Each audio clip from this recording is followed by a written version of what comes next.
Welcome back to my hobby room, guys. Sunshine's Crazy Dream. Today we are going to be working on a Ken doll. Here's the Ken. He came fairly clean. I'm going to have to straighten his legs, but that is terrible. So I'm going to get some acetone and I'm going to carefully strip this off and try not to get any on any of his face. And we're going to repaint his hair. All right. So I got his head stripped. Now, he had something stuck to him, so there it is.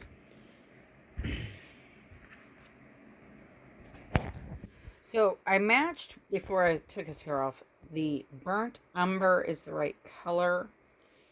And it says online that you use acrylic on Barbies to repair them. So we are going to see how well that works, because normally in my mind I would want to use an oil based on plastic, but we're going to see, we're going to try what they recommend. So here we go. So now that I'm done with this, I've got some water boiling on the stove, and he will be standing in water to straighten those feet out because they're a little funky. Okay, so I got some boiling water in a tall glass, and now we're just going to set him in. Weird, but the paper towels are to keep you from getting a line where your rubber band is. I just wrapped it in between his hands. I've got him freestanding against my Vienna sausages because I'm trying to flatten his feet so he will stand more appropriately. And they are cooling quickly. So as soon as it's cool, his legs will be closer together, his feet will be closer together, and this foot will remain more flattened.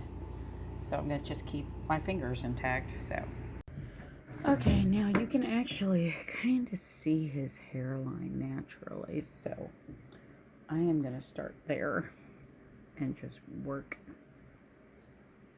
It looks to me like I will probably have to do 2 coats to cover it.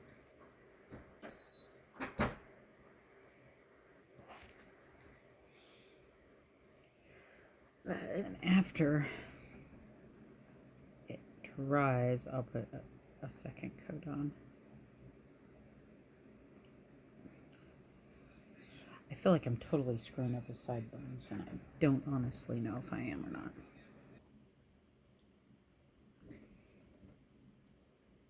His hair was so bad, it was so gross. And it took me forever to strip it off. I worked on it for probably 45 minutes just to acetone strip it off. But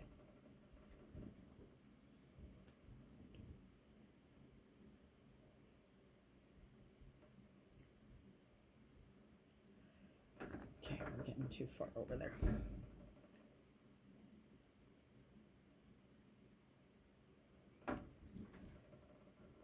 Now, once he's dried and everything, his legs turned out really well. I had him propped up in there standing to get his feet somewhat level, and it worked very nicely. And now he is done.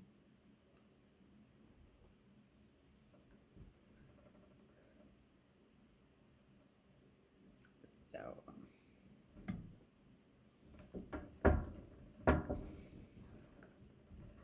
see, it's already drying well enough that I could almost put a second coat on top. The melt pattern baldness. Oh, he's going to be handsome. See, now I do not have a Ken in my doll collection, so I'm quite ecstatic about this. And trying to find them is kind of hard. It really is. You don't find a lot of these guys sitting around. Well, not out here in rural Missouri, you know. Maybe up in the city, but I live 10 miles from the nearest town, so not exactly something you see a lot around here. But I've always wanted one. So now he has to dry, and I have a glass here to put him in. The same glass I used to soak his feet in. And then when he is dry, I can put more on him and get him all dolled up. Get it dolled up? I know it's terrible. So, yeah, we just let him dry. That'll take a little while for him to be dry enough that I can work on him again. Okay, so because of the fact that I was going to do the shirt, time is just not in my favor. So here he is. He's all painted up. He's done. Took 3 coats, and he's looking good. He's got a light texture. Don't really care about that because he's for personal pop-up tables, so it's not wanting to do it. He'll stand on his own. He's done. And my next project I'm going to be doing for him is making his shirt. I got the pattern prep, and don't have time to do it right now, so I'm just going to stop this video here, and you'll have to check it out later and see how my shirt's doing. Well, like and subscribe, and I hope to see you again. I really enjoyed our time together.